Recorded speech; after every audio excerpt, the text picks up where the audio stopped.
coming to you from the island of Manhattan. I'm Wolf, and this is Arcanaignition.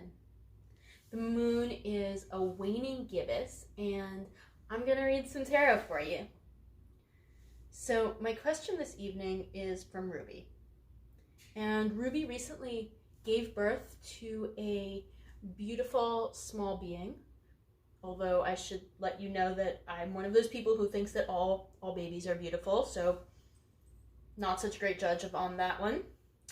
And Ruby's writing, how do I raise an excellent human born in a male bodysuit? That is, how do I raise someone in a white male body to love his own body and experience, but to know and feel what it's like to live in other bodies? And Ruby, I want to tell you how much I appreciate that you are taking that aspect of motherhood so seriously. You're not only asking, how can I make the world a wonderful place for my child? You're asking, how can I make my child a wonderful being for the world?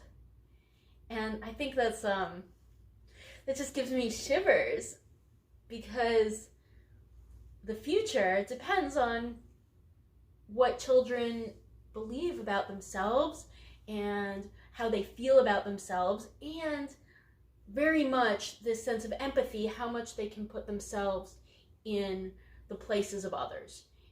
One of the marks of privilege is that people who are privileged never have a survival need to see the world through other people's eyes. So for a lot of men, seeing what the world looks like as a woman is optional. And likewise, for a lot of white people, imagining the world as a person of color is something they can do or not do depending on how they feel. But for people who are less privileged, that's not an option.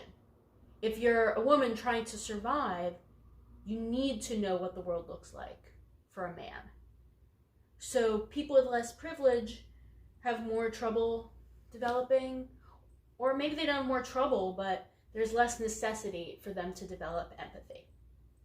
So you've got this little baby, and it's in a male bodysuit, and you want to help this being to try on other human experiences as he grows up.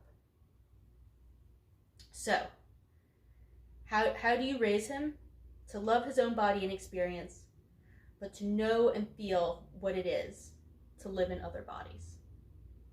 Let's see what the Robin Wood deck has to say.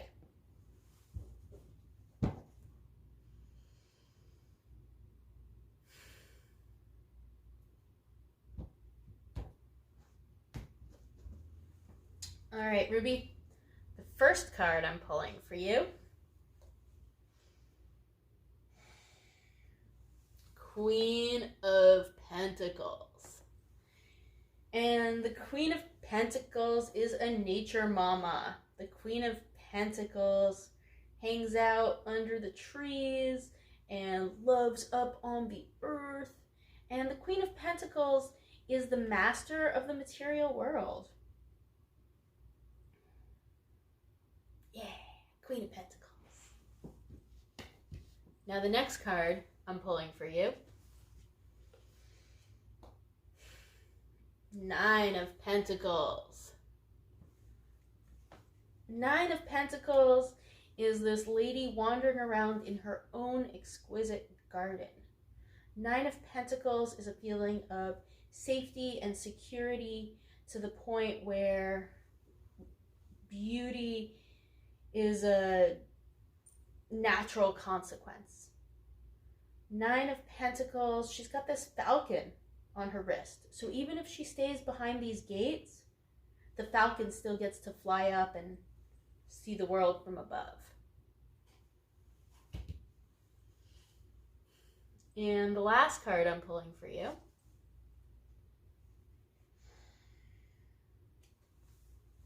Eight of Wands. Eight of Wands is the orgasm card.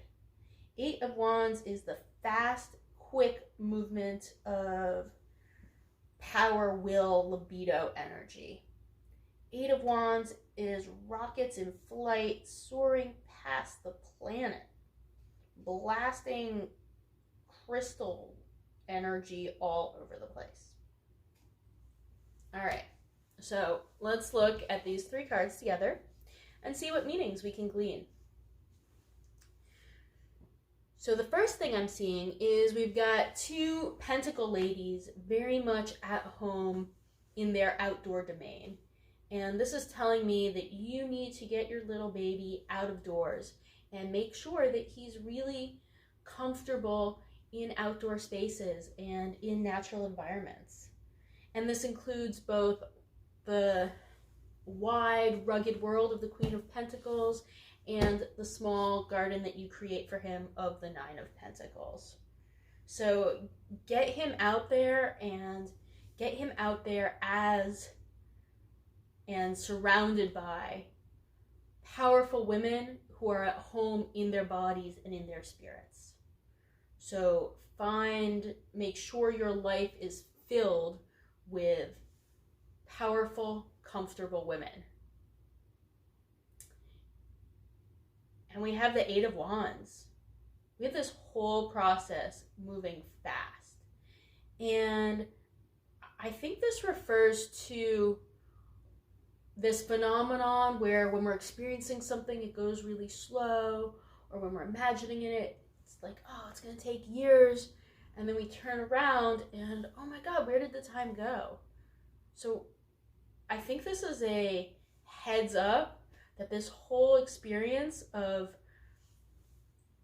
imparting your values to your child is going to go by like that. You are on this train and it is zooming through the cosmos. Not a train, a rocket ship, and it has taken off and it is flying up. So the time to impart these values is right now and at high speed. This is funny because I know your baby's little, and I put your question down on my list because I was like, oh, well, I can answer it whenever. This is a question Ruby needs to think about for the next few years. But this card is telling me that you're thinking about it at the right time. This is the moment to think about it. So practical advice is make sure a little baby and growing child spends lots of time in nature, learning how to be grounded, learning about how the world works on a material level, and learning that from women of color, humans that don't look like him, but who are very much at home on the earth and in themselves. And do it now. I hope that helps, Ruby. And for everybody watching, if you have questions you would like me to answer on this channel, send them to arcanaignition@gmail.com. And if you look at these cards and you have an alternative reading that you think could benefit Ruby and Ruby's child, post it in the comments below. See you next time.